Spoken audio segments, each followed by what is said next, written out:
पुढची बातमी पाहूया। जयंत पाटलांनी टोला लगावलेला आहे। इस्लामपूर नामांतराच्या वादामध्ये आता जयंत पाटील सुद्धा उतरलेले आहेत। इस्लामपूरचं ईश्वरपूर आणि त्यामध्ये सुद्धा उरण ईश्वरपूर नामांतरावरून जयंत पाटलांनी मुख्यमंत्री आणि भाजपच्या नेत्यांना टोला लगावलेला आहे।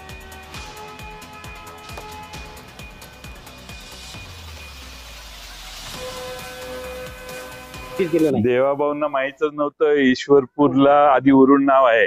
हे उपोषणाला बसले, कितीतरी आठवडे उपोषण झालं, मग देवाभाऊंना लक्षात आलं की ही खरंच चूक, आपल्याला ज्याने सांगितलं हे करायला त्याने लय मोठी चूक केलेली आहे। आणि 2 मंत्र्यांनी आश्वासन दिले तरी काही झालं नाही।